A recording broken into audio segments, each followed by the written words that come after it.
You remember the story I used to tell you when you were a boy? About a young prince sent by his father, the king of the East, west into Egypt to find a pearl.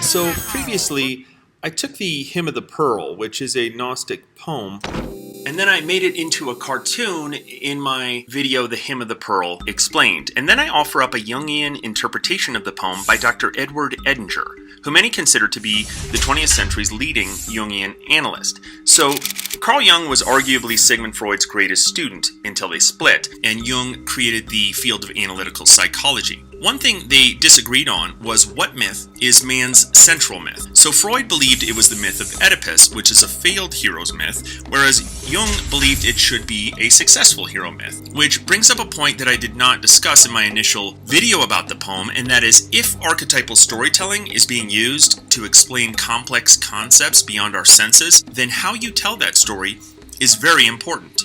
So Jung was interested in these archetypal stories that function as sort of a Trojan horse for Gnostic belief, and Gnosticism was an early Christian movement that popped up around the 2nd century. The Catholic Church ultimately deemed it heretical, essentially had all of their writings destroyed. And then, presumably to rescue the works, a collection of about 50 of these Gnostic texts was buried in Upper Egypt, and then it was discovered in 1945. In fact, one of the codices from that library was actually named the Jung Codex when it was purchased for his library. Jung was studying Gnosticism long before this archaeological find. In 1916, he wrote the book 7 Sermons to the Dead, which was filled with Gnostic terms like pleroma and creatura, and then he attributed the text to Basilides of Alexandria, who was an early Gnostic teacher. So what is the Hymn of the Pearl? In a nutshell, it's a narrative about a prince living in the kingdom of his father, and the father sends the son into Egypt to find a pearl at the bottom of the sea. The son forgets his mission. The father helps the son to remember, and then he finds the treasure, and in doing so, the son earns his place on the throne with his father, the King of Kings. In his book, Ego and Archetype, Edinger calls the Hymn of the Pearl a symbolic expression of the theory of analytical psychology, which is fascinating because he breaks it down in terms of consciousness. He explains that the kingdom of the Father represents unified consciousness, and the Son leaving the kingdom represents this perceived separation of the conscious ego. The temporary amnesia that the Son goes through represents the illusion of separation that the ego endures, and this might explain why man's search for God often looks like that proverbial fish swimming around looking for this thing called the ocean. So if how you tell the story is so important, why was this version deemed heretical by the Catholic Church? For a very detailed explanation, I recommend the book The Gnostic Gospels by Dr. Elaine Pagels. I am fascinated with Dr. Pagels' work on early Christian teachings. So let's take a look at the variation that the Catholic Church did accept, the variation attributed to Jesus himself, and that is the parable of the Prodigal Son. Now, director Guy Ritchie breaks down the Prodigal Son in terms of consciousness, much like Edinger did with the Hymn of the Pearl, and he does this in an interview on the Joe Rogan Experience. The essence of narrative is only about this dynamic. There is nothing else in a story other than this dynamic.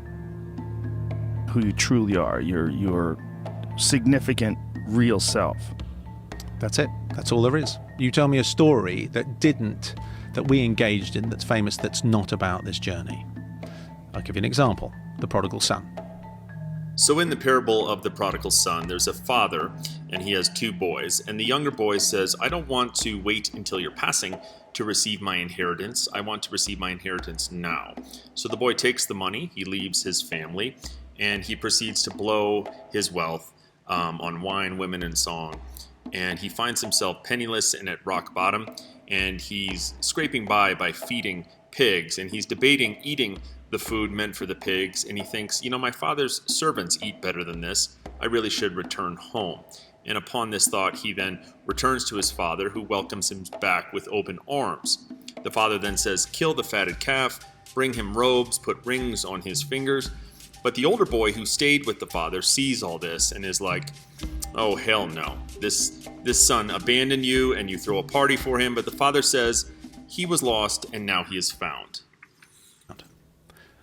That's the end of the story. It's quite hard to make sense of that in a literal sense. But the essence of the story is that you are the father. You are enough. Your older son is your intellect. He says, oh, don't do this, don't do that. He's trying to reconcile, make sense of a prosaic and material world. The younger son, being the wild, feral entity that he is, wants to go out in the world and find out what it's all about. So in his recklessness and sense of adventure, he finds that he can't escape himself. So he has to return to himself.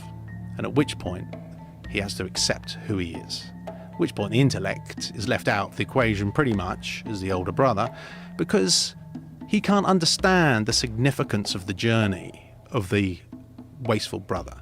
In the end, you have to leave yourself to understand the value of yourself. You have to lose stuff before you realize that all the stuff that you're losing is ephemeral and transitory. It's not yours.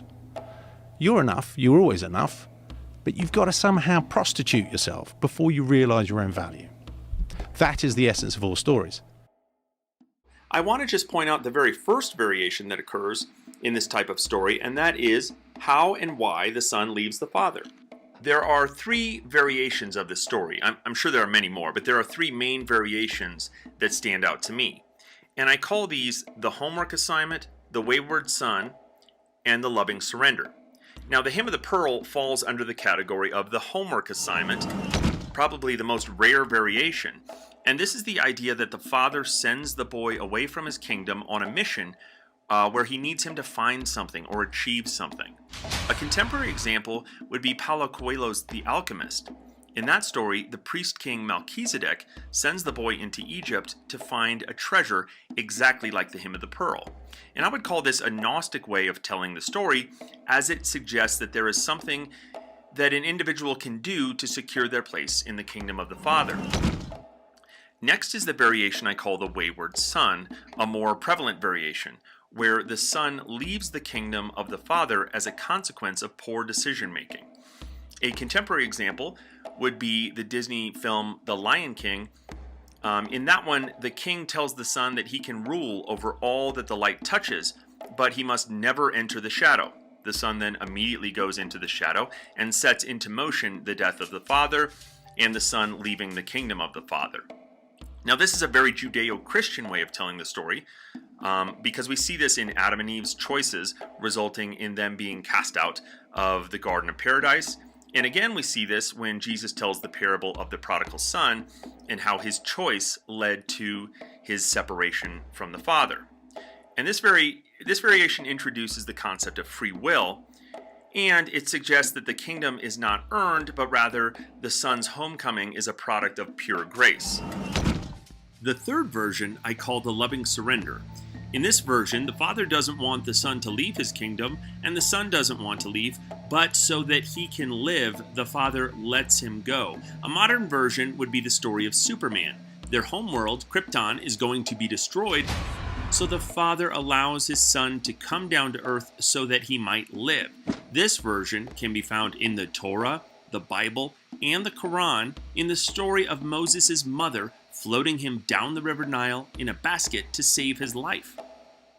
If the Son and Father united in the kingdom represents unified consciousness, as Edinger suggests, then you can't really place the onus of the separation on either because, well, they're one.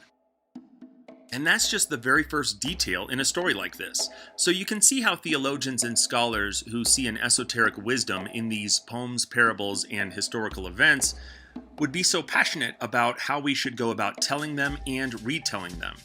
And I think there is value in these early Christian teachings from a comparative religion standpoint. And to just censor them would be to throw the baby out with the river water, so to speak. So definitely check out Dr. Pagel's works, but I also want to recommend my favorite interpretation of my favorite variation, and that is The Return of the Prodigal Son by author Henry Nowin.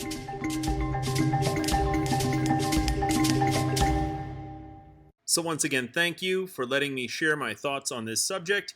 Make sure you click that like button and subscribe. I'd appreciate it.